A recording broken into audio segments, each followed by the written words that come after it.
જય માતાજી મિત્ર, આજના આપણા નાના એવા બ્લોકમાં આપ સૌનું સ્વાગત છે. અને આપણે જો હાથમાં લઈ લીધી છે દાંતવડી, કેમ કે આજે આપણે ગવાર સોંપવાનો છે.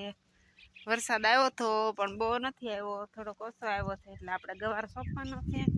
તો જોઈ શકો છો વાડીમાં ગવાર પણ સોંપે છે અને આપણે પણ સોંપવાનો છે. તો હાલો તો આપણે ગવાર સોંપી દઈએ. કન્ટિન્યુ વિડીયોમાં બના રહેજો.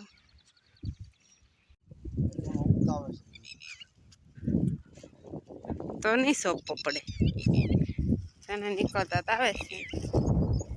આપણે 4 વળ સોંપાઈ ગઈ છે ગવારની, ને હવે આપણે 4 વળ સોંપવાની છે વટાણિયા સોળા, કેમ કે બધી 4 વળું કરવાની છે.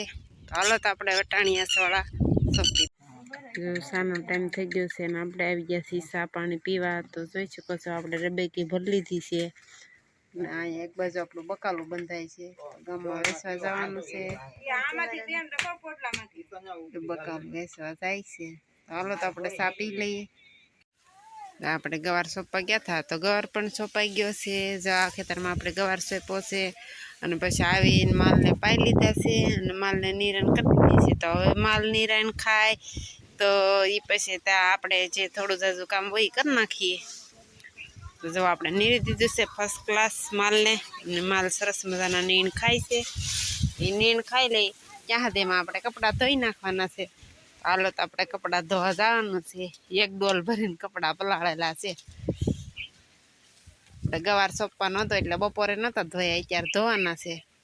તો હાલો તો આપણે કપડાં ધોઈ નાખી અને પછી મળીએ. થોડીક જ વારમાં આપણે ધોઈ નાખ્યા છે કપડાં. તો કપડાં ધોઈને રેડી થઈ ગયા છીએ. તો બનાવવાની છે આપણે રસોઈ. તો આપણે રસોઈમાં શું બનાવશું એ પણ બતાવશું. વિડીયોમાં કન્ટિન્યુ બનાવી રહેજો. લાઈક શેર સબસ્ક્રાઈબ કરી દેજો. આપણે પાવભાજી બનાવવાનું ચાલુ કરી દીધું છે. તો જો બધો મસાલો સુધારાઈ ગયો છે અને વઘાર પણ નાખી દીધો છે. તો જો આ રીતના કંઈક ચૂલા પર બનાવવાની છે આપણે. અને એક બાજુ આપણે રોટલી બનાવે છે. એમાં રૂંજા બનાવે છે રોટલી, અને લાલાભાઈ બનાવે છે ભાજી. આપણે પાવભાજી બની ગઈ છે અને બધા ખાવાનું ચાલુ કરી દીધું છે. આવડા అయితే આવેલા છે જમવા. જો કેવા બાકાજી કે બોલાવો પાવભાજી. મીઠું ભૂલી ગયા આવડા.